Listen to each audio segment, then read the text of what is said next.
जय श्री सीताराम, जय श्री राधे कृष्ण। श्री सीताराम जी की कृपा से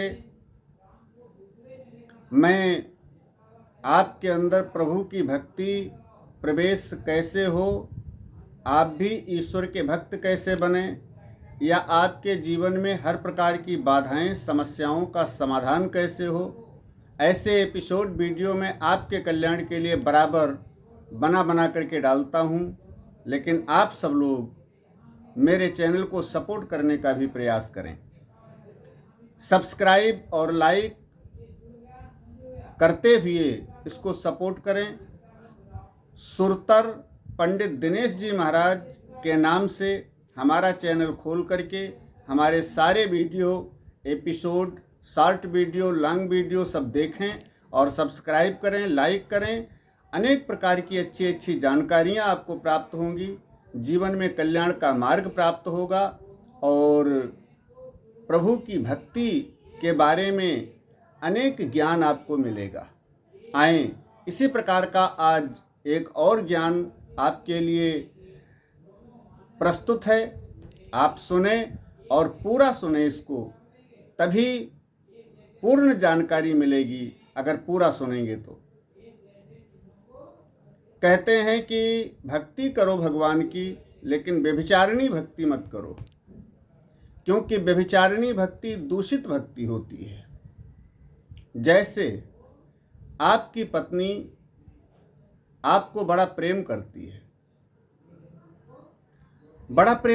है, और कोई अच्छा त्योहार आया, मान लीजिए दिवाली है, होली है, पत्नी ने फरमाइश किया मुझे बहुत अच्छी वाली साड़ी चाहिए इस मौके पर, लेकिन आपकी इनकम थोड़ा कम हो पाई, आप नहीं लेकर के दे सके, तो पत्नी पड़ोसी के यहाँ चली जाए, भाई आजकल तुम्हारी कमाई ज़्यादा चल रही है, एक साड़ी मेरे को दे दीजिए। तो पड़ोसी भले ही दे दे, लेकिन ऐसा करने से क्या पति का अपमान नहीं होता है? अरे इनकम थोड़ा कम हुई, नहीं हो पाई, अगली बार हो जाएगी। इसलिए ऐसी भक्ति को, ऐसे प्रेम को व्यभिचारिणी कहते हैं। हम शिव जी की भक्ति करते हैं और कोई चीज़ हम शिव जी से मांग रहे हैं, किसी कामना को पूर्ण करने के लिए उनसे इच्छा व्यक्त कर रहे हैं, लेकिन मान लीजिए कोई हमारे पाप ऐसे हैं जिनसे नहीं पूर्ण हो पा रही है इच्छा, तो हम राम जी के पास चले जाएं, या कन्हैया जी के पास चले जाएं, या हनुमान जी के पास चले जाएं, या माता दुर्गा के पास चले जाएं, या किसी और देवी देवता के पास चले जाएं, उनकी पूजा करें, उनसे अपनी कामना को व्यक्त करें। इसको व्यभिचारिणी भक्ति कहते हैं। एक इष्ट पर निष्ठ रहो, जिस इष्ट को या जिस ईश्वर को या जिस स्वरूप को आप मानते हैं, प्रेम करते हैं, उसी एक स्वरूप पर निष्ठ रहो, उसी एक इष्ट पर निष्ठ रहो। जो कुछ लेना है हमको इन्हीं से लेना है, जो कुछ मांगना है हमको इन्हीं से मांगना है। वैसे तो भक्ति में मांगना बिल्कुल मना है, नहीं मांगना चाहिए, लेकिन मान लीजिए मांगिए तो केवल उसी से मांगिए जिसको हमने अपना पति, अपना इष्ट, अपना गुरु, अपना सर्वस्व माना है। त्वमेव माता च पिता त्वमेव, त्वमेव बन्धुश्च सखा त्वमेव, त्वमेव विद्या द्रविणं त्वमेव, त्वमेव सर्वं मम देव देव। ऐसे जिसको हमने सर्वस्व माना है, उसी एक इष्ट पर केवल निष्ठ रहो, बाकी दूसरे के भरोसे नहीं। पूजा सबकी करो, मानो सबको, सेवा सबकी करो, लेकिन जो पति के प्रति लगाव होता है वो दूसरे के प्रति थोड़े हो सकता है।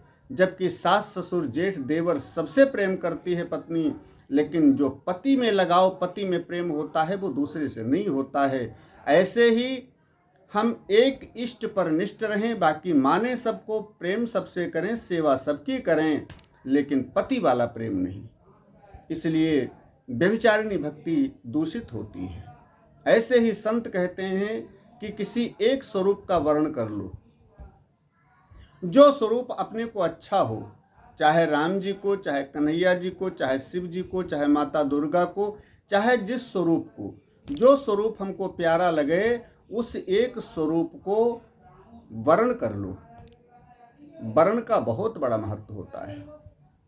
वर्ण करने का मतलब होता है कि सब प्रकार से उसी के अधीन हो जाना। वर्ण करने का मतलब होता है हाथ ग्रहण कर लेना। मेरी छोड़ो न बहिया जगत सैया, मेरी छोड़ो न बहिया। पति पाणी ग्रहण करता है। पाणी माने हाथ, ग्रहण माने पकड़ना, ग्रहण करना। तो पति पाणी ग्रहण करता है, हाथ पकड़ता है पत्नी का, कितना बड़ा उसका महत्व होता है। ऐसे ही ईश्वर को अपना हाथ पकड़ाओ, ईश्वर के हाथों में अपना हाथ दे दो, माने पाणी ग्रहण कर लो। वर्ण का बहुत बड़ा प्रभाव होता है। आए एक दृष्टांत सुने इसी बारे में। एक राजा था। उस राजा का एक लड़का थोड़ा कुसंगति के प्रभाव से आचरण भ्रष्ट हो गया, गलत संगत में पड़ गया, तो गलत खान पान हो गया, गलत जगह पर जाना शुरू कर दिया, एक वेश्या के प्रेम में फंस गया। और इतना ज्यादा प्रेम में फंस गया कि तमाम धन ले जाकर के वेश्या को देने लगा। दिन रात वेश्या के ही पास रहना, उसी में रत रहना। राजा को मालूम हुआ, राजा बड़ा परेशान।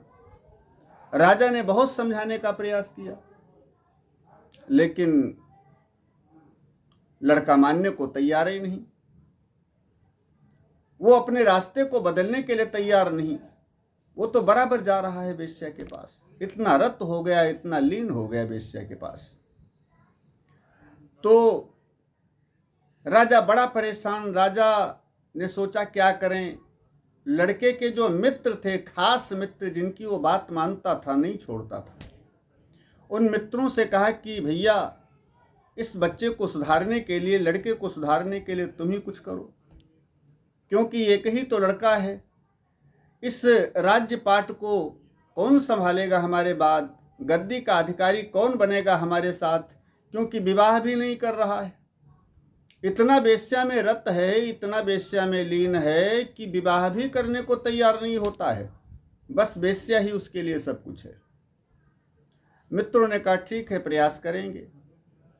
अब मित्रों ने उसको समझाया, भैया देखिए, इकलौती संतान हो, माता पिता का तुमसे ही सहारा है, तुम्हारे बाद कौन राज्यपाट देखेगा, इसलिए शादी विवाह कर लो ताकि कोई बाल बच्चे हों, आगे के अधिकारी बनेंगे। ऐसा ठीक नहीं है बेटा, इतनी बड़ी राज्य के मालिक होकर के ये काम करते हो, ठीक नहीं है। खैर, मित्रों ने समझाया, उनके समझाने का असर पड़ा। लड़के ने हाँ कर लिया, शादी के लिए तैयार हो गया, विवाह के लिए तैयार हो गया। अब राजा ने फटाफट कहीं से विवाह तय करके, किसी लड़की को अच्छी देख करके, सुशील लड़की को देख करके, और विवाह तय कर लिया। अच्छे मुहूर्त में, अच्छी घड़ी में, शुभ दिन में विवाह हो गया लड़के का। बहू लेकर के लड़का घर को आया, और जैसे घर के अंदर आया, कुछ ऐसा संयोग बना, कुछ बिजली का तार या करंट, कुछ ऐसा टच हो गया उसको, या कोई ऐसा संयोग बना जिससे घर में आते ही अचानक, जिस दिन विवाह थी, बहू को लेकर आया, उसी दिन उसकी मृत्यु हो गई, उसी दिन वो मर गया। अभी बहू का मुंह भी नहीं देखा था, बहू के साथ 1 घंटा भी नहीं रहा था, केवल घर को लेकर आया और किसी संयोग से मृत्यु हो गई उसकी। अब तो सब रोने लगे। वेश्या को जब सूचना मिली तो वेश्या दौड़ती आई और लाश के ऊपर पछाड़े खा करके रोने लगी। देखिए, हम इनकी पत्नी हैं, मेरे साथ 12 वर्ष रहे हैं, लगातार 12 वर्ष रहे हैं, दिन रात 12 साल तक रहे हैं मेरे साथ। मैं इनकी पत्नी बन करके रही हूं, इसलिए इस सारे राज्य पाट की, सारे धन की वारिस मैं हूं। ये तो अभी अभी ब्याह करके आई हैं, इसलिए इनका अधिकार नहीं बनता है। इन्होंने तो ये भी नहीं देखा है कि मुंह कैसा है, ना इस राजकुमार ने इनका मुंह देखा था, इसलिए केवल विवाह करके लेकर के आए हैं। बाकी मेरे साथ तो 12 वर्ष रहे हैं, पति पत्नी की तरीके से रहे हैं, रात दिन रहे हैं, इसलिए पूरा अधिकार मेरा बनता है। राजा ने इस मामले को शांत करने का प्रयास किया, लेकिन वेश्या मानने को तैयार नहीं। राजा ने फिर पंचायत इकट्ठा की, फैसला आम जनता पंचायत के सामने गया। पंचायत ने फैसला किया जैसे कोर्ट का फैसला होता है कि देखो, वेश्या के साथ 12 साल रहे तो हैं, लेकिन इसका पाणी ग्रहण नहीं हुआ है। इस बात को समाज नहीं जानती है। समाज के सामने या पंडित जी के या देवी देवताओं के सामने वेदी या हवन कुंड की फेरे लेकर के साथ ऐसे इनका पाणी ग्रहण नहीं हुआ है। इसका पाणी ग्रहण हुआ है, भले इसने मुंह नहीं देखा है, भले ये आज ही ब्याह करके आ रही है, लेकिन पूरा अधिकार इस बहू का बनता है, वेश्या का नहीं बनता है। क्यों? पाणी ग्रहण का बड़ा महत्व होता है। इसलिए जिस भी इष्ट को हम अपना मान लें, जिस भी स्वरूप को अपना इष्ट मान लें, उस स्वरूप का वर्ण करके बस उसी में रत हो जाएं और फिर उसी से ही अपनी मांग करें, फरियाद करें, रोना गाना जो भी है सब उन्हीं के सामने, उसी इष्ट के सामने, और सब कुछ वही पूरा करेगा। ये निश्चित है, सब प्रकार से वो सुरक्षा करेगा, क्योंकि भगवान का वचन है, अनन्याश्चिन्तयन्तो माम ये जनाः पर्युपास्ते तेषां नित्याभियुक्तानां योगक्षेमं भाम्यहम्।